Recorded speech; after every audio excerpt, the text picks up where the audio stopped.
Maayong adlaw kaninyong tanan. Sir Arjaceno, uban ko ninyo sa kadali lang nga panahon aron na panagisgot sa mga butang nga may kalambigitan sa atong pagtuong Katolika. So naghimo na pud ta aning video. Kasi pagkakaroon again, dili pa ta kaayo maka live streaming tungod sa mga butang na mga ginagmay nga mga kakulian sa ato ang gitawag og program. And yon, magpasalamat ko sa mga igsoon natong mga Katoliko kanunay nagatabang nagasuporta sa ato ang program. Daghan-daghan kayong salamat tungod sa inyong tabang, tungod sa inyong suporta kini nga atong program naagihapon dinhi sa social media. So kagahapon mga sir ug mga ma'am, nagpagawas og pastoral message ang Archbishop of Davao, si Archbishop Romulo Valles. Actually nani kalabutan kasi syempre karon magud nga panahon musugot sa dili. Divided ang mga Filipino, particularly kini mga Filipino Catholics sa stand concerning sa politika karon. Pero man akong giingon nga normal man na kay again na may gitawag og separation of the church and state.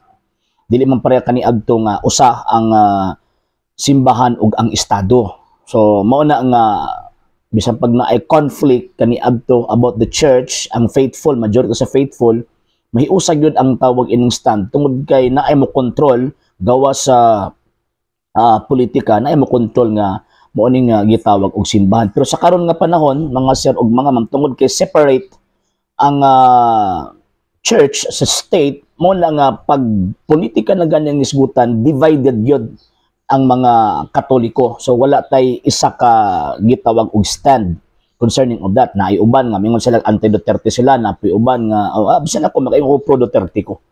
Ngano man sa hinungdan nga kana bitaw natin mga nagkadaiyang rason ba nga pagpanlamtaw nato sa gitawag og estado nya ato respetuhon ang ato ang matag stand kinahanglan giuban nga kung sa kwan pa ba mura ba i-condemn na ta. I-condemn na ta. So karon nagpagawas og tawag ining pastoral message ang Archbishop of Davao. Ingon pa dinhi niya, to all the Christian faithful of the Archdiocese of Davao, fairness and dignity, the call of the times. Our nation stands at a crossroad, deeply divided over the arrest of former President Rodrigo R. Duterte and the subsequent transfer to the Hague to await trial. This event has strained relationships and now challenges our unity as people. In this time of uncertainty and discord, the Catholic Church remains steadfast as a beacon of faith, hope, and charity. United as one people, we recognize the pain and frustration felt across the land, including the suffering of those that consider themselves victims of injustice in the past. While we affirm the importance of accountability, we also extend our pastoral support and prayers to the former president and his family. His being a son of this local church, so beloved by a vast number of our faithful. Mangingon din sa kuan nga i-condemn nato si tawag ining Duterte. Ang gingon din while we affirm the importance of the accountability, we also extend our pastoral support and prayers to the former president and his family. He being a son of this local church, so beloved by a vast number of our faithful. Justice, however, must be pursued with fairness and integrity. Fairness and integrity, kaning word magud nga fairness and integrity, sa nakita nato, legally speaking, daghang mga abogado nga nag-react, daghang po mga abogado nga natawag ini nga nidapig, naagay, kung sa kuan pa ba, naagay bangag, kung baga nga wagid masunod sa dihang giaresto ang ato ang kanhi presidente. Mo nagingon nga sige tagsinggit og human rights nya pagkahuman inhuman pod ang ato ang pagtratar. Wala tay kung sa kan ba wala tay integridad o wala tay moralidad kung baga nga mo musinggit og about the human rights, so, di ba? Okay. It must remain free from partisan political motivations or personal vendettas. Ang point, justice however must be pursued with fairness and integrity. It must remain free from partisan political motivation or personal vendettas. Kung nato ang tan-awon manggod sa karon nga panahon labi nagduol ng eleksyon, mahulog man gud siya nga politically motivated niya magpanimalos ba, di ba? Kay di mas nakabalos. O alam, labi na sa mga gipanghatag nga mga informations nila, particularly si Presidente Digong, daghan siyang mga gipanghatag nga mga points. Ang mga Filipino, makaingon yung tinuod niya kay tawag ka ng namin mga ebidensya, di ba? We urge our government to uphold due process. Tanaw na lang mo anang mga komento sa tawag ini mga abogado concerning anang due process sa labi nag-arestohon ka. Adhere to the rule of law and respect the fundamental principle of the presumption of innocence, di ba? Kanang giingon sa tawag anong maxim nga presumption of innocence until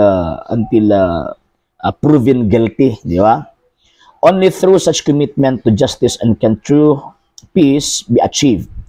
As the prophet Micah exhorts, what does the Lord require of you but to do justice and to love mercy and to walk humbly with your God? The mission of the Church of preaching the gospel urges everyone to uphold truth, safeguard the human dignity, and promote the common good. We therefore call upon you, our faithful here in the Archdiocese, to reject hatred and division, choosing instead of the path of the dialogue over discord and reconciliation over conflict. At this critical moment in our nation's history, let us turn to prayer, seeking God's mercy and guidance of the Holy Spirit. May the Blessed Virgin Mary, Queen of Peace, intercede for us and lead our country toward genuine justice and lasting peace. Sincerely yours in Christ, Romulo Valles Didi, Archbishop of Davao. So, nindot kayo ang mensahe sa to ang halangdon nga Arsobispo sa Davao concerning sa kini nga gitawag og panghitabo. So, kung tinuod tang tawag ini nga Kristiyano, siyempre ato ang tan-awon ang mga butang kana bitang musapan pa ba Kristohanon ba kumbaga, di ba? Inyo nga sila nga daghang man tong tawag anang gipangpatay si tawag ini nga Digong. Then let the court decide. Bayai ang tawag ini nga korte nga muhatag og desisyon ni ana. Wala man sa tuang kamot ang desisyon. Yes, disimpatiya ta sa giingon ninyong tawag ani nga mga victims, pero naman pod tay dapat simpatiya pod sa majority kay ang simbahan baya always good na nagatan-aw para sa kaayuhan sa tanan, di ba? O kabaluta nga ang gitan-aw pod ni Presidente Digong sa iyang pagitawag panahon ang kaayuhan sa tanan. May bitaw nga daghan kaayong mga butang kana bitawng naka-feel og satisfaction ang mga tao at the time sa iyang panahon tungod kay makalakaw-lakaw ka sa kalsada gitawag og libre, makalakaw ka sa kalsada nga luwas ka, wala kay gitawag og kabalak-an. So kato mensahe ito sa ato ang halangdon nga Arsobispo, pero mingon man sila nga suporta ka anang kuan mo, suporta ka anang tao nga gi-curse gani or ginang gani ang Dios estupido. Actually normal yun na sa mga wala nakailakang Presidente Digong. Kana manggong gidito si Baba stupid, kana putang ina, kana nga tawag ini nga mga term, kung sa kuan pa ba, iyahan na ng kanang regular nga mga terms nga ginagamit. Kabantay mo adtong tawag anang hearing, even gani si Bato, even ganitong kuan, inom magani putang ina, di ba? So, abot pa sa abot, norm, kung sa ito, iyahan ng ekspresyon. Iyahan ng ekspresyon. So, karon siyempre, katang Christian faithful, kabutang, grabe, gibalikas man sa Ginoo. Pero ang question din ha, maobagid ka ha ang iyang intention nga iyahang imak ang Diyos. Mamanay punto, iyahabagid nga intention nga imak ang Diyos. Kaya kung intention pa niya nga imak ang Diyos, dili na i-approve tong mahimong legal holiday ang tawag ining kuan kining Immaculate Conception. Hindi na i-approve do. Nga naman sa magtuog Diyos. Kung wala niya girespeto ang Diyos sa mga Kristiyano, kung pananitan o atong itugot na di sa Kristiyano. Di ba? O niya, kining iya mga statement every Holy Week. Di lang kay Holy Week, apil pang Christmas, basta na mga dagong nga celebration sa simbahan. Katong iyahang message ni adtong 2018 na March 25. Ang ingon niya din this is a time to revitalize our faith and renew our relationship with God. Oh, yan ang Diyos nga iingi ko, Andre, mo po niya ang Diyos nga iyang giingnan nga estupido. Subot pasabot, na mo gitawag ini mga puntos ba nga, kanang ibungat sa iyang baba, ihang tawag na expression, pero dili mao ang iyang gihimo. For example, katong giingon niya nga stupid God. Actually, gitan-aw na ko ang konteksto adto kato man tong sa bagyong Yolanda katong ni adto siya didto. Out of desperation, grabe ka desperado niya, nakita niya nga daghang og patay, gi-question niya ang Dios.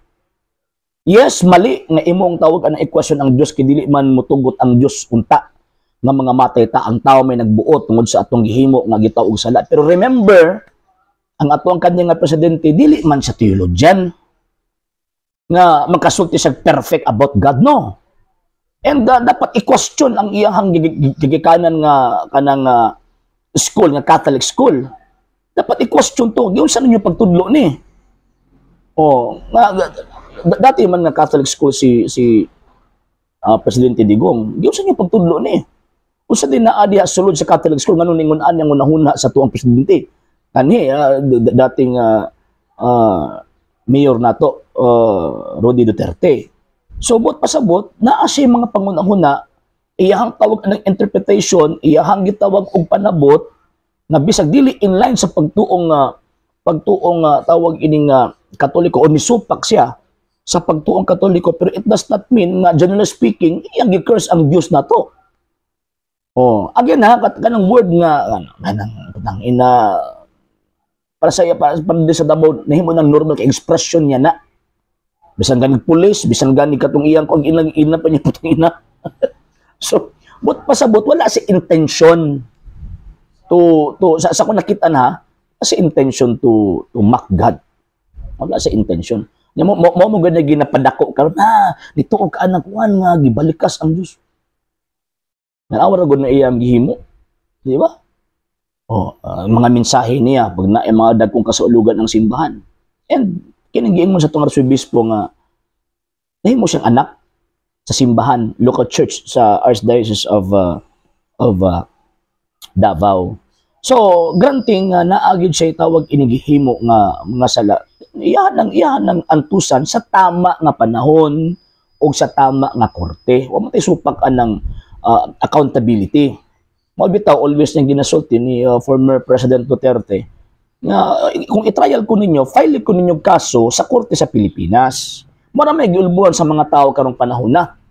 Wala reklamo ang mga tao regarding anang panubagon siya. Dapat siyang manubag sa iyang sala kung naaman sa sala concerning EJK or dapat panubagan niya na kay yaman ang palisiya.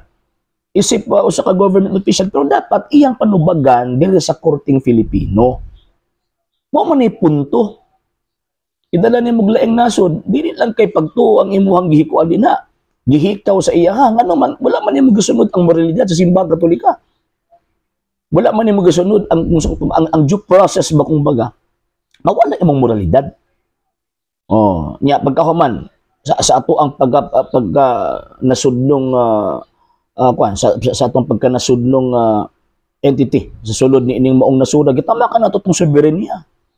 Nga naman kay ato ang baligya ang atuang ka-Filipino dito sa laing nasod ug ang laing nasod mo hukom niya. Kung diri pa na sa Pilipinas, managiingon nga dili kay ingon anak ka ulbo ang tao. So mo na mga sir ug mga mama, yun, salamat kay sa inyong pagsuporta kanunay sa tong program ug thank you kaayo sa pagsubaybay ni ini kadunay.